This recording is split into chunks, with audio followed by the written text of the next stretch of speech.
प्रभु का धन्यवाद करता हूँ आज के सुंदर अवसर के लिए जो प्रभु ने मुझे दिया है, और ये दिन जो मुझे दिया है प्रभु ने, मैं प्रभु का विशेष तौर से धन्यवादित हूँ। मैं आशा करता हूँ कि आप लोग भी ठीक से होंगे और इस कोरोना कालखंड में भी आप लोग सुरक्षित पाए जाते हैं। मैं विश्वास करता हूँ, प्रभु का धन्यवाद करता हूँ कि आप लोग को सुरक्षित संभाल के रखा है। जस्ट वचन से मैं आपको बांट के उत्तेजित करना चाहता हूँ। मैं आज आपको इंकरेज करना चाहता हूँ कि परमेश्वर आपसे क्या बातचीत कर रहे हैं। तो मेरे प्रियो, जिंदगी छोटी सी है, जिंदगी छोटी सी है, समय बिल्कुल मत बर्बाद कीजिए।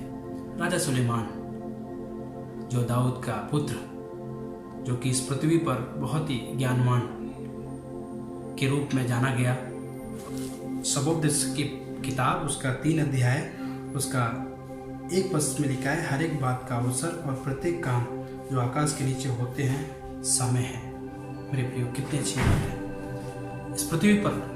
इस पृथ्वी पर जो कुछ होता है उसका एक समय है। समय सबके लिए बराबर है। हम सभी जानते हैं 24 घंटा 24 आवर्स इंटू 7 हम अक्सर बोलते हैं। चाहे मेरे लिए हो या आपके लिए हो या इस संसार का कोई भी महान या बड़ा या अमीर या गरीब, सबके लिए 24 घंटे हैं। मेरे प्रियो, आज हमारे क्रिश्चियन समाज में, आज हमारे प्रभु के लोगों को यदि हम देखें, प्रभु के जो लोग हैं, प्रभु के जो भय मानने वाले लोग हैं, जो प्रभु से प्रेम करते हैं, उनके लिए भी यही समय है। मेरे प्रियो, आज मेरा ये जो वचन है, मैं ये कहना चाहता हूँ कि आप अपने समय को ना गंवाएं, अपने समय को बर्बाद ना करें, क्योंकि समय वापस नहीं आने वाला। समय को हम ना तो खरीद सकते हैं, ना ही हम दूसरों को बेच सकते हैं। आप किसी का समय किल तो कर सकते हैं बट वापस नहीं ला सकते। किसी का समय को हम क्या कर सकते हैं, ख़त्म कर सकते हैं। किसी से जस्ट ऐसे ही बातचीत करके हम समय को बर्बाद कर सकते हैं। मेरे प्रियो, परमेश्वर का वचन बताता है कि समय बहुमूल्य है। इस समय का उपयोग करना है किस काम के लिए? प्रभु के वचन को बांटने के लिए, प्रभु के नाम को दूसरों तक पहुंचाने के लिए। आज कितने मसीही ऐसे लोग हैं जो अपने जीवन में ठंडा गए हैं। ठंडा गए मतलब जिनका उनकी उत्तेजना, उनकी मसीह को दूसरों के जीवन में पहुंचाने के लिए बहुत ज़्यादा जिल था, उनके अंदर एक उत्साह था। आज धीरे धीरे हम देखते हैं उनके जीवन में वो ठंडापन आ गया है, और वो ठंडापन ऐसा हो गया है कि आज वो वचन से प्रभु के दूसरों के जीवन में बांट ही नहीं पाते हैं। मेरे प्रियो, मैं आपको आज इस सुबह के समय उत्तेजित करना चाहता हूँ और आपको बताना चाहता हूँ कि आप इस समय प्रभु के वचन से दूसरों को बांटें और प्रभु के वचन को लेकर के उन तक पहुंचाएं जो अभी तक सुन नहीं पाए हैं, जो अभी तक प्रभु के वचन को दूसरों तक पहुंचाने के बाद आप और भी व्यक्ति को ढूंढिए, दूसरों लोगों के ढूंढिए। क्योंकि परमेश्वर का वचन बताता है कि मत्ती की इंजील उसका 28 अध्याय उसका 18 पद बताता है कि यीशु ने उनके पास आकर कहा कि स्वर्ग और पृथ्वी का सारा अधिकार मुझे दिया गया, इसलिए तुम जाकर सारी जाति के लोगों को चेला बनाओ और पिता और पुत्र और पवित्र आत्मा के नाम से बपतिस्मा दो।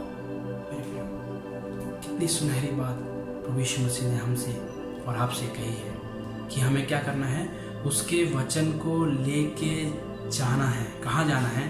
हमको दूसरों तक। हो सकता है आप कहीं काम करते हो सकता है आप किसी कार्य में कार्यरत हो, जहाँ पर भी आपको मौका मिलता है, ये परमेश्वर के वचन से आप बांटें, क्योंकि प्रभु का वचन बांटने से ही दूसरों के जीवन में मिलेगा और दूसरों के जीवन में उजाले को लाएगा। मेरे प्रियो, जैसे प्रभु ने आपके जीवन में, मेरे जीवन में जो आशीष दी है, जो प्रभु ने हमारे जीवन में कार्य किए हैं, जो गवाहियाँ हमारे और आपके जीवन की हैं, वही सेम गवाही, उसी प्रकार की गवाही दूसरों के जीवन में भी हम होने के लिए प्रार्थना करना है और परमेश्वर के वचन से उनके जीवन में होना है। मेरे प्रियो, जैसे मैंने शुरुआत में बताया कि समय बिल्कुल कम है, समय बिल्कुल कम है। हमारे पास समय बहुत थोड़ा बचा है, थोड़ा सा है। आप आज देखें इंसान को कि इंसान की ज़िंदगी में यदि हम देखें तो 60 साल, 70 साल, हार्डली 80 साल, और उससे ज़्यादा कह सकते हैं तो 100 साल ही हमारा आयु है।